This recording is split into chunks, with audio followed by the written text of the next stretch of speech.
Señoras y señores, los presidentes de los Estados Unidos, George W. The Bush, y el señor President presidente de of la the República US, Popular del George Uruguay, W. el doctor Bush, Tabare Vazquez. and the President of Uruguay, Dr. Tabare Señor Vazquez. presidente de los Mr. Estados Unidos de President América, of the United States of America, señora secretaria de Estado, Madam Secretary of State, señores integrantes de la delegación members visita, of the delegation visiting señor us, ministro de Estado, ministers of señor state, embajador de los Estados Unidos, the ambassador of the United States of America in señor Uruguay, embajador de Uruguay, the ambassador of Uruguay in United States of America, señoras y señores periodistas, ladies and gentlemen señor journalists, presidente, Mr. President, quiero presentar a usted I would like un to saludo de bienvenida welcome you la prestigiosa together delegación que lo acompaña. with the very prestigious delegation that Usted is with representa, you. señor presidente, Mr. President, you a un represent pueblo que es amigo a del people pueblo uruguayo. that is a friend of the Uruguayan Todas people. relaciones amistosas We have historical and friendly relations uniting these two countries, these two peoples. respetuosas These are y firm, solidarias. respectful relations with Y a propósito, solidarity. quisiera In this sense, ejemplificar I would like to con give dos an example elementos que me parece son with two altamente elements which significativos. I believe are of great significance. First of all, Mr. President, Miles de ciudadanos uruguayos thousands of Uruguayan viven en los citizens Estados Unidos live de in the Norteamérica United States of y han America encontrado en ese país and have found in condiciones that de vida que country no tenían en standards nuestra, of living that they did not have in our country and that forced them to migrate. They settled themselves there, they have their own families, their work, they have studied, they have health and education for the children. Therefore, this is a very clear element of what the United States people has given to the Uruguayan people. Undoubtedly, there are many Uruguayans who are still pending legalization of the situation in this country, but I believe your solidarity will help our citizens to be able to live legally in your country. And the second example I would like to mention is something that we Uruguayans recall very well. When we underwent the most severe economic crisis of our history, when Uruguay was living a really moving and very serious condition, your country and you in particular, Mr. Chairman, Mr. President, gave us a hand to help Uruguay to leave that situation in which it was and start with the way to recovery that we are now trying to consolidate. 16 years ago, another president of the United States visited our country. It was the 5 December 1919, and this president was your father. At that time, I was the mayor of the city of Montevideo, and I handed him the keys of the city of Montevideo. We had a brief exchange with President Bush, your father, and I recall a statement. Let us, he said, leave aside our differences, that we do have certain differences, and let us follow the path of agreement and coincidences that we also have. The defense of democracy as an organization and as a functioning of our societies, but rather as a style of life, the defense of freedoms and the permanent struggle to improve the standards of living of our people, giving them work, education, and health, are common elements that permit us to think that we may continue working beyond our differences, Mr. Chairman. With these words, I would like to say that the path we have followed and the dialogue we had today with the President of the United States is precisely this one, to try and increase our trade exchanges, the possibility of placing the fruit of our work in the market of the United States of America, try and increase the scientific, technological, cultural exchange with our brother country and see how together we may have a better standard of living for our people. Mr. Chairman, members of the U.S. delegation, I hope you may feel at home in here. Most welcome. Thank you, Mr. President. I feel very much at home. You know, it's in my state of Texas, when you invite somebody to your estancia, it's a sign of respect. And I thank you very much for this warm gesture of hospitality, but after all, you're a Tejano. We've had, this is our second meaningful dialogue. I remember so well your visit to the Oval Office. You were very articulate about your desire to improve the lives of all people in your country. I was impressed then by your compassion and your care. I was expecting to see a beautiful country when I came here, and that's precisely what I have seen. Your capital city is magnificent. The architecture is really beautiful. And then, of course, we come to this beautiful place that is so peaceful and reminds me of the great natural resources that your country has. We discussed a lot of subjects. First of all, Mr. President, I completely agree with the spirit of our conversations, that we will find common ground, and we will advance that common ground for the benefit of our respective peoples. One place where we have common ground is the respect for human rights and human dignity. The respect for rule of law. We welcome a free press most of the time. No, all the time. We honor elections. And Uruguay is a strong example of the stability that can come with democracy. But you also recognize that which I recognize, that you can't take democracy for granted, that the people have to see tangible benefits. And so on my trip to South America and Central America, I want to remind people that the United States and its compassionate people care deeply about issues such as education and health, issues that you're concerned about. We spent a lot of time talking about education, and I suspect most Americans don't know that, but we're actively involved in helping the President institute a program for youngsters to become more literate, particularly in English. We want to continue helping. We spent time talking about how we can exchange students in a better way. We talked about exchanging ideas, that our experts sit down at the same table to discuss issues such as alternative fuels. In my trip to Brazil yesterday, we spent time talking about alternative fuels and the need for the United States and Brazil to work together. It's the same conversation we had here in Uruguay. We talked about the fact that, or at least I talked about the fact, the President is a modest man, but I talked about the fact that the Uruguayan economy is growing estimated at 7%.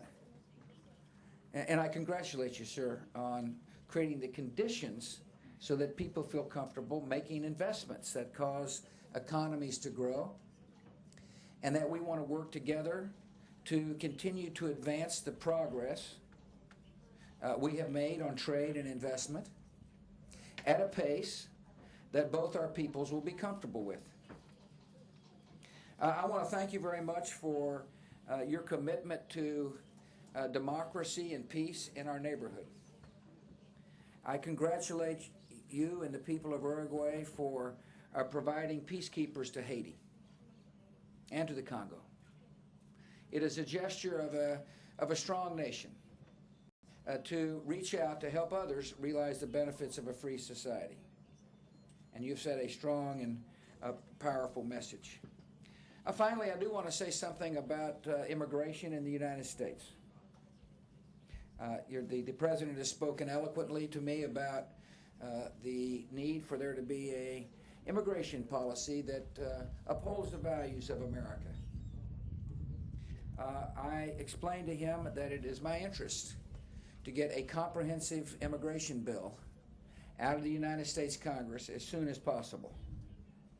I look forward to working with both Republicans and Democrats, Mr. President, to do what is right, to uphold the laws of the United States, but at the same time, recognize that on the one hand we can't grant automatic citizenship, nor on the other hand can we kick people out.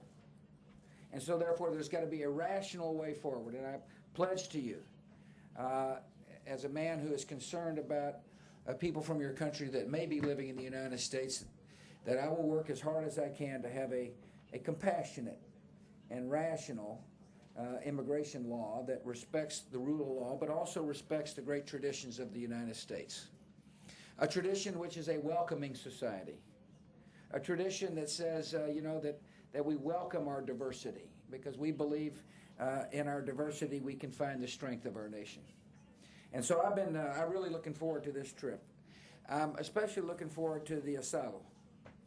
I appreciate your willingness to cook some Uruguayan beef. You've told me all along how good it is, and after we answer a few questions, we're about to find out. So, Mr. President, thank you for your hospitality.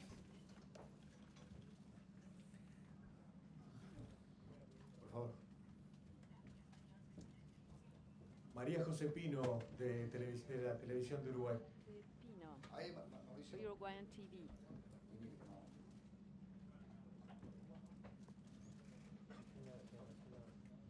Bien, ¿qué tal? Maria Jose Pino, VTV. My question is addressed to President George Bush. Bearing in mind the regional context governed by presidents such as Vazquez, Hugo Chavez, Bachelet, what similarities and what differences do you find amongst them, and what is your opinion about President Vazquez and Uruguay? The temptation is to try to get people to talk about their differences. I want to talk about our commonalities. We share respect for each other. We respect our countries, we respect our histories and traditions, and we share a great respect for a government where the people decide who's in charge. Interestingly enough, we both have gotten rid of colonial powers in our past. And it is, I think it's that heritage that makes Uruguay and the United States such natural partners. We talk about the need to invest and to grow economies through investment. That's common ground that leads to a positive relationship. We both recognize that education is vital for the success of our respective countries. When we find illiteracy in the United States is where we find poverty, oftentimes. And therefore education policy is focused at improving the lives of all by giving people the skills necessary to compete in the 21st century. I bet many people in my country don't know that Uruguay is the leading exporter of software in South America. It means that one of the great assets of this country is the brain power of the country. Oftentimes when you think of a country like Uruguay, you think of natural resources, fantastic farms, a lot of cows, lambs, blueberries, which by the way came up today in our conversation. But I think it is hopeful for both our countries to know that a friend is a leading exporter of something that requires the ingenuity and brain power of its citizens. And so we find common ground there as to how to work together. I would call this meeting very constructive and very hopeful and very positive. And that's the reason why, is because we've got so much in common. There's a lot more that unites us than divides us, Mr. President. I appreciate the chance to visit with you. Tony. Brett Baer. President Bush. Yeah? So the guy, I'm 60 years old, and he thinks I can't hear. Mr. President, the FBI has acknowledged that some agents used post-9/11 powers to demand personal information on Americans. What do you say to people who are concerned about the use of these national security letters? And in the wake of how these letters were used, do you still have confidence in Attorney General Gonzalez and FBI Director Mueller? I was briefed by the Attorney General and the Director of the FBI on this subject last week. We spent a lot of time talking about the IG report. First of all, I want to compliment the IG for good and necessary work. They brought the findings of this good work to my attention. My question is, what are you going to do to solve the problem? And how fast can you get it solved? I was pleased by Director Mueller's answer, that he had already begun to address some of the problems, but there was more work to be done. I thought his testimonies the other day were very good. He took responsibility, as he should have. And I've got confidence in Director Mueller, as I do in the Attorney General. I want to remind you, Brett, and others, that the IG report, which justly made issue of FBI shortfallings, also made it clear that these letters were important to the security of the United States. And so we'll address the problems in the report, and those problems will be addressed as quickly as possible. Siguiente, por favor. Patricia Madrid, de Observa, del diario El Observador. Observa, El Observador. ¿Qué tal? Buenas tardes. Good afternoon. La primera pregunta va para The first el question presidente is addressed to President Usted Bush. reconoció que, You las trabas proteccionistas que recognized that existen en su protectionist gobierno. ¿Qué tan obstacles in flexible your puede ser government. su gobierno How flexible a la hora may your de avanzar en administration algún be acuerdo when comercial making con Uruguay? progress in a trade ¿Y a qué agreement acuerdos with concretos Uruguay, se and llegaron what en el día de hoy? agreement Y la has been siguiente reached pregunta, que es today? para ambos And the mandatarios, second question si, for both presidente presidents. Vazquez, usted President solicitó, Vazquez, al presidente Bush did you interceder ask en President las diferencias Bush que to actualmente intercede mantiene in the Uruguay differences con that Argentina Uruguay and por el tema Argentina plantas de have celulosa? about the mill plants? We spent a lot of time talking about how to address Uruguayan concerns about market access for certain products. The president talked about a variety of issues when it comes to trade. He felt like the quotas on certain items, such as cows and sheep, was not fair, and I told him I would absolutely consider requests he made. He thought I was teasing about blueberries, but I wasn't. It turns out Uruguay produces a fantastic blueberry.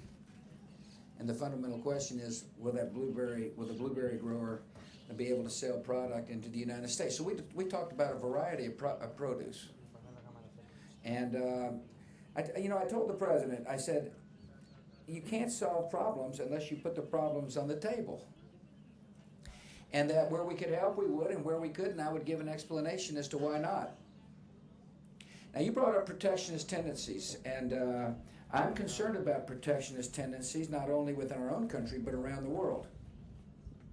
I happen to believe a world that trades freely and fairly is a world that is more likely to be able to address poverty.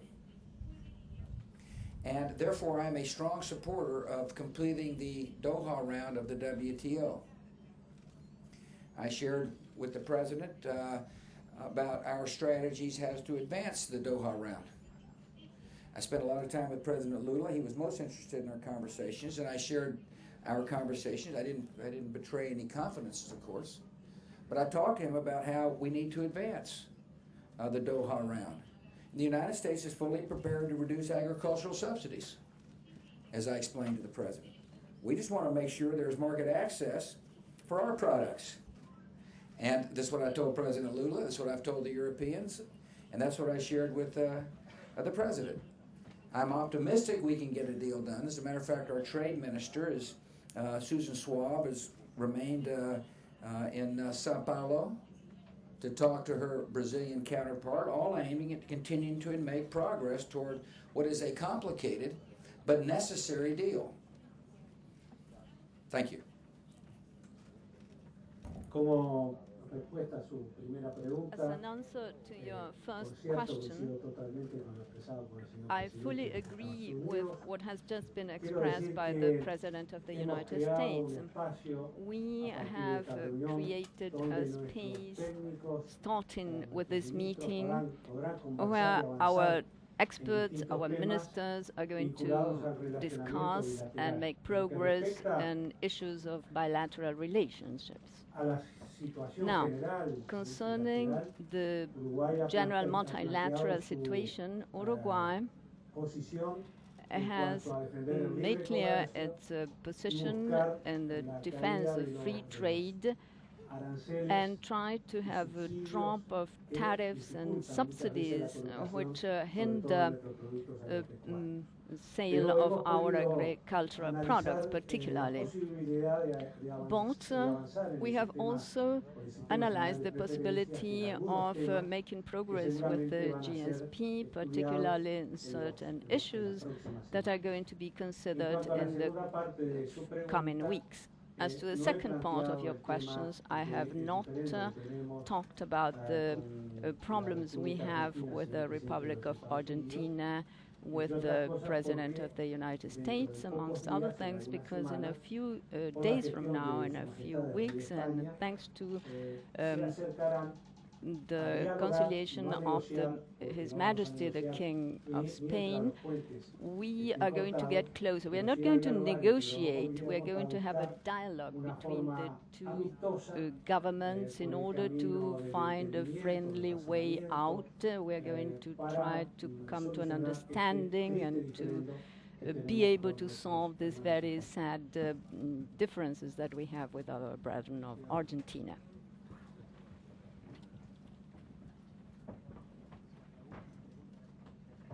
Thank you, Mr. President. For President Bush, Hugo Chavez suggested that you were afraid to mention his name. So are you, and how much of a threat is he to the United States' interests in the hemisphere? And President Vazquez, can you discuss at all your position between trying to broaden ties to the United States in terms of trade, but also indicate to your other neighbors that you are want to remain integrated in South American trade? To South and America and Central America to advance a positive, constructive diplomacy that is being conducted by my government on behalf of the American people. My message to the people in our neighborhood is that we care about the human condition and that we believe the human condition can be improved in a variety of ways. One, investment. And so the question is, how can we have constructive dialogue with our neighbors as to how to spread the benefits of investment? I also am reminding people that the United States taxpayer is most generous when it comes to bilateral aid. Since I've been the president, we've doubled the amount of annual bilateral aid to Latin America from $800 million a year to $1.6 billion a year. And most of the money is aimed at social justice programs.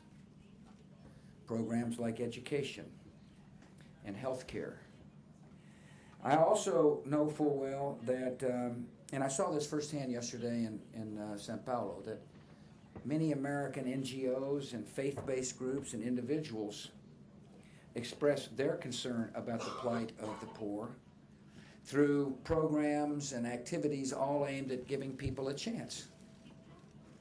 Yesterday in Sao Paulo, we went to a pretty wealthy neighborhood, but it was surrounded by a favela. And there we found, in the midst of hopelessness, there was a little center of love.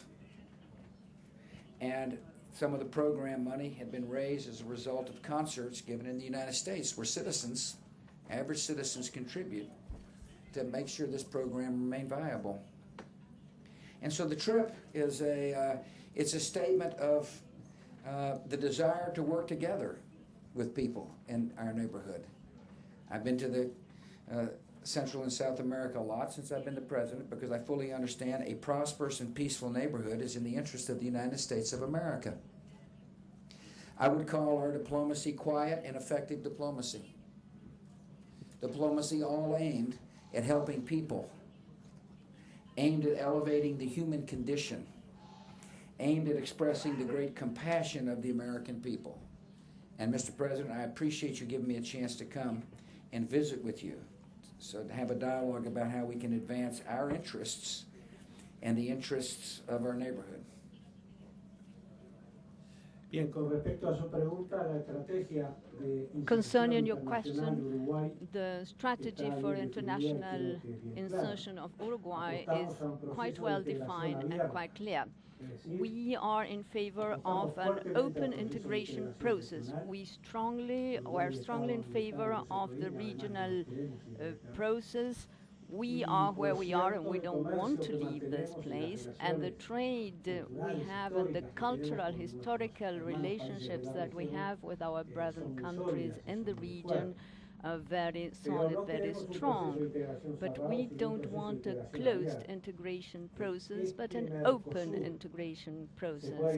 This Mercosur should be able to integrate to other blocs or other countries of the world, and also each of the members of these processes, for example, Uruguay, might be able to exercise its sovereign right of developing bilateral relations with other integration processes or other countries. It is in this sense that we are working, and it is in this sense that we are holding with the President of the United States. Señor presidente, gracias. Señoras y señores, Thank gracias a you, todos. the President.